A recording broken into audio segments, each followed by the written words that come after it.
دل کی واپسی آخری قسط۔ صبح کی اذان کے بعد مالکن نے ڈربے کا دروازہ کھولا تو شیردل سب سے آخر میں باہر نکلا۔ تب تک مالکن واپس جا چکی تھی۔ شیردل اب بوڑھے مرغے کی رہنمائی میں سب سے پہلے ڈربے کے اوپر پہنچا، اسے شکریہ اور خدا حافظ کہہ کر نزدیکی چھت کی دیواریں پھلانگتا گھر کی منڈیر تک پہنچا۔ اب یہاں سے باہر نکلنا آسان تھا۔ صبح سویرے کی تازہ ہوا، خوبصورت سہانا منظر شیردل کو بہت اچھا معلوم ہوا۔ لوگ فجر کی نماز ادا کرنے کے لیے تیز تیز قدم اٹھاتے ہوئے مسجد کی جانب جا رہے تھے۔ شیردل چلتے چلتے ایک چھوٹے سے گھر کے باغیچے کے اندر داخل ہو گیا۔ اس کی بھوک خوب چمک رہی تھی۔ اس نے سبزیوں کے پودوں کو خراب کیے اور اجاڑے بغیر بڑی نفاست سے اپنی غذا تلاش کر کے پیٹ بھرا اور پھر وہیں گھنی سرسبز جھاڑیوں میں گھس کر آرام کرنے لگا۔ نہ جانے وہ کتنی دیر سوتا رہا۔ دھوپ کی شدت اور کسی کے بولنے کی آواز سے اس کی آنکھ کھل گئی۔ معلوم ہوا دوپہر ہونے والی ہے۔ ایک عورت ٹینڈے کی بیل سے ٹینڈے توڑ رہی تھی اور بڑبڑاتی جا رہی تھی۔ شاید اسے ٹینڈے توڑنے میں کچھ مشکل پیش آ رہی تھی۔ وہ بولی، ہاں بھئی، تم اتنی آسانی سے میرے ہاتھ کیسے آؤ گے؟ تمہیں معلوم جو ہے کہ تمہیں میرے بچے لذیذ مرغ کڑھائی سمجھ کے کھاتے ہیں، مگر اس میں تمہارا کوئی کمال نہیں ہے، یہ سب میرے پکانے کا کمال ہے۔ شیردل عورت کی یہ باتیں سن کر سناٹے میں آ گیا۔ یعنی موٹے ٹینڈے اور خوبصورت مرغ میں کوئی فرق ہی نہیں۔ شیردل سخت احساس کمتری کا شکار ہوا اور پھر بیزاری سے ایک طرف کو چل پڑا۔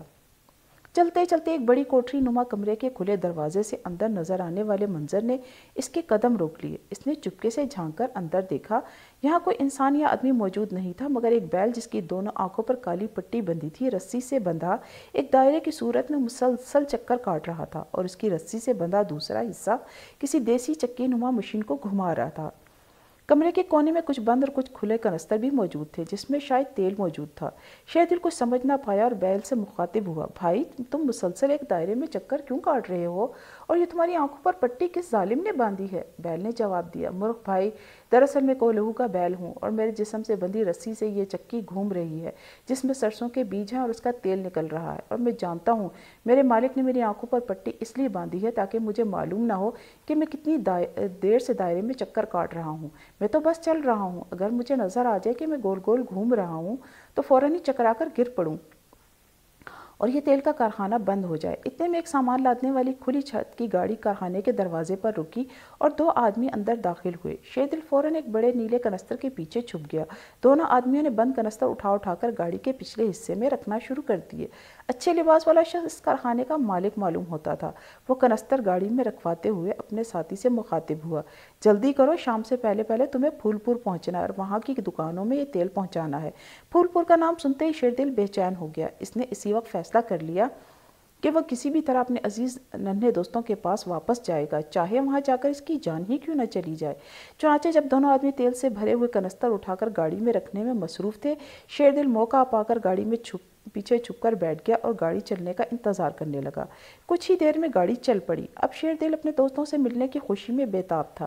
نہ جانے کتنی دیر گاڑی چلتی رہی، مگر سورج غروب ہونے سے پہلے وہ پھول پور پہنچ چکے تھے۔ شیردل نے گاڑی کی کھڑکی سے جھانک کر دیکھا تو اسے وہی میدان نظر آیا جس کے ایک کونے میں گھنے درخت کے نیچے موجود کنویں میں وہ غلطی سے گر گیا تھا۔ آج یہاں خوب رونق تھی۔ دراصل عید کی خوشی میں اس میدان میں میلے کا انتظام تھا۔ شیردل بے قراری سے گاڑی سے جھانکنے میں مصروف تھا، مگر بچوں کے جھرمٹ میں اپنے دوستوں کو دیکھنے میں ناکام رہا۔ اب وہ چاہتا تھا کسی طرح گاڑی اسی جگہ رک جائے۔ اسے یہاں سے اپنے گھر کا تمام راستہ بخوبی معلوم تھا۔ آخر اسے ایک ترکیب سوجھی اور اس نے تیل سے بھرے ٹین کے کنستروں کو اپنی چونچ سے ٹھونگا مارنا شروع کر دی، جس سے گاڑی میں شور ہونے لگا، ٹھن ٹھن ٹھن، اور پھر توقع کے مطابق شور کی وجہ معلوم کرنے کے لیے گاڑی روک دی گئی۔ ڈرائیور نے وجہ معلوم کرنے کے لیے جیسے ہی گاڑی کا پچھلا دروازہ کھولا، شیردل پوری طاقت سے چھلانگ لگائی اور خود کو زمین پر پڑے ہوئے درخت کے تنے کے پیچھے چھپا لیا۔ ڈرائیور نے کچھ دیر اڑتے ہوئے مرغے کی کھوج لگانے کی کوشش کی، پھر کچھ سمجھ نہ آنے پر اپنی منزل کی جانب چل دیا۔ شیردل نے سکا سانس لیا اور پھر قریب سنسان جگہ پر نرم ملائم گھاس پر جا بیٹھا اور دور سے عید کے میلے کی گہما گہمی سے لطف اندوز ہوتا رہا۔ اسے یقین تھا کہ اس میلے میں اس کے عزیز دوست بھی ضرور موجود ہوں گے، مگر انہی سوچوں میں گم وہ وہاں آزادی سے پھرتی ہوئی بطخوں کے درمیان جگہ بناتا ہوا اپنے ننھے دوستوں کے گھر پہنچ گیا۔ گھر کے مرکزی دروازے پر مٹھو اپنی دونوں آنکھوں پر ہاتھ رکھے تیز آواز میں گنتی گن رہا تھا اور بار بار اپنے چھپے دوستوں سے پوچھ رہا تھا، آ جاؤں، تاکہ انہیں تلاش کر سکے۔ اچانک اپنی آنکھوں سے ہاتھ ہٹاتے ہوئے اس کی نظر اپنے پیروں پر پڑی تو خوشی سے اس کی آنکھیں چمکنے لگی۔ شیردل واپس آ چکا تھا۔ اس نے شیردل کو اپنی دونوں ہاتھوں میں اٹھا لیا اور گھر کے صحن میں داخل ہوا۔